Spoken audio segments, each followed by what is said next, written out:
Friends இவர் சென்னையிலேருந்து மும்பைக்கு ஒரு மீட்டிங் விஷயமா போயிருக்காரு. அப்போ சடனாக இவருக்கு கால் வருது. என்னன்னா உங்கள் அப்பாவுக்கு உடம்பு சரியில்லை, ஹாஸ்பிட்டலில் அட்மிட் பண்ணியிருக்கோம், சீக்கிரம் வாங்கன்னு சொல்லிட்டு உடனே இவர் தன்னுடைய மனைவிக்கு கால் பண்ணி அப்பாவுக்கு என்ன ஆச்சுன்னு கேட்குறாரு. இல்லை சின்னதாக ஒரு மயக்கம் தான், ஹாஸ்பிட்டல் அட்மிட் பண்ணியிருக்கோம், நீங்கள் உடனே எல்லாம் வர வேண்டாம், மீட்டிங்கை முடிச்சுட்டு பொறுமையாக வாங்க, நான் இங்கே இருந்து அப்பாவை நல்லபடியாக பார்த்துக்கிறேன்னு சொல்கிறாங்க. சரி ஓகேன்னு சொல்லிட்டு இவரும் பார்த்துக்கணும்னு சொல்லிட்டு ஃபோனை வச்சிடறாரு. மீட்டிங் எல்லாம் நல்லபடியாக முடிச்சதுக்கப்புறமா கிளம்பி வராரு. பார்த்தா அவருடைய மனைவி வீட்டில் இருக்காங்க.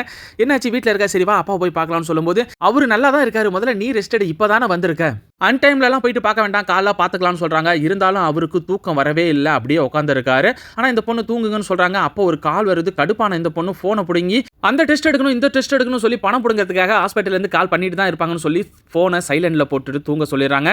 அவரும் சரி என்ன பண்ணுறது, காலைல பார்த்துக்கலாம்னு சொல்லிட்டு தூங்கிடுறாரு. காலை ஏஞ்சதும் ஃபோனை எடுத்து பார்க்குறாரு. 10 மிஸ் காலுக்கு மேலே வந்திருக்கு. கால் பண்ணி என்னன்னு கேட்குறாரு. உங்கள் அப்பா நம்மளை விட்டு போயிட்டாரு, அவர் இறந்துட்டாருன்னு சொன்ன உடனே இவருக்கு என்ன பண்ணுறதுனே தெரியலை. நம்ம அப்பா அம்மாவுடைய அருமை நமக்கு தான் தெரியும், மனைவிக்கு தெரியாது. அதனால அவங்க விஷயத்தில் அலட்சியமாக இருக்காதீங்க, இருந்தால் இப்படி தான் நடக்கும்.